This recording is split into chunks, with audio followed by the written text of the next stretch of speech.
Hi guys, and welcome to my first critical reflection video. In this video, I'm going to be answering the question, how does your product use and challenge conventions, and how does it represent social groups or issues? While researching baking magazines, common conventions I saw amongst the covers included a solo dominant image, mastheads in the top left corner, bolding certain words, and a main cover line highlighting the dominant image. I tried to incorporate each of these elements into my final cover design.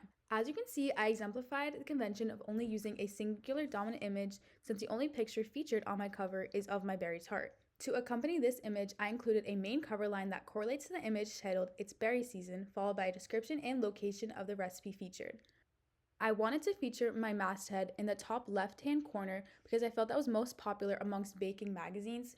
I also felt this fit best for my magazine because that's where my eyes go first when I'm reading a magazine. Some common elements I found while researching magazine covers that I challenged and decided not to use are left-aligned margins, skylines, limited fonts, and a strict color scheme. I limited my use of left-aligned margin text boxes to balance out the cover. As I previously mentioned, I have my dominant image placed on the left-hand side, so when I had a lot of left-aligned text boxes, it left the right side feeling very abandoned because it had a lot of negative space. As for skylines, I felt it was pretty unnecessary to add to my cover since explaining what my magazine is about felt a little redundant. I also think the other parts of my magazine kind of make up for the skyline. Like, you can kind of tell what my magazine is about without having the skyline. When it comes to the fonts and the colors I used on my cover page, I did not want to limit my creativity, so I allowed myself free range on whatever fonts or colors I wanted to use. But it wasn't always this way. I originally thought that I wanted to stick to a really strict color scheme, but as I started working through Photoshop and starting designing each element of my magazine, I quickly realized that a strict color scheme was definitely not effective for my magazine. Once I stopped limiting myself on colors and letting myself choose whatever I wanted, basically, the design process became so much easier and way more enjoyable. I had a pretty similar revelation with fonts, but once I pivoted and let myself choose whatever fonts I wanted, my cover became so much easier, and so did the rest of the design process. When it comes to the conventions of a table of contents, there are headings, subheadings, pictures, limited fonts, and overall just a really clean looking page. I think I exemplified each of these elements pretty well. A main goal of my table of contents was trying to make it look as clean as possible and making it as easy to read as possible for my readers. I accomplished this by separating the pictures from the subheadings and also by adding numbers into the pictures so people could locate the recipes without having to read anything. Like I said before, I wanted to have a really clean looking page, so that's the same reason why I didn't include a ton of different fonts. I feel like the most important thing about a table of contents is getting the information out, and I feel like having a ton of different fonts would have overpowered the true information that really matters. As for the headings and the subheadings, I feel like I've kept them pretty centrally located and used pretty big lettering so that everyone can see clearly what I'm trying to say.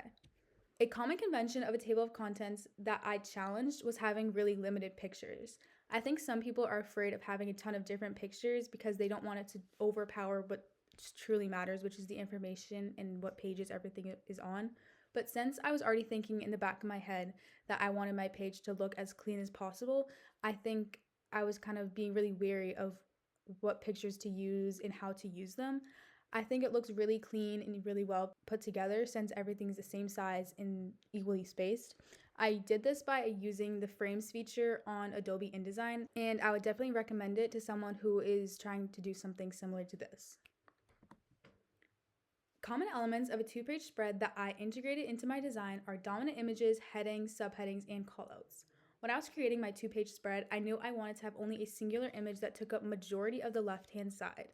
I also knew I probably wanted to feature my text box or my heading text box on the same side, so I had the most space for my recipe, ingredients, and callout over on the right-hand side. I landed on using a callout in my two-page spread since I had some information that I wanted to get out there that wasn't directly correlated to the main article.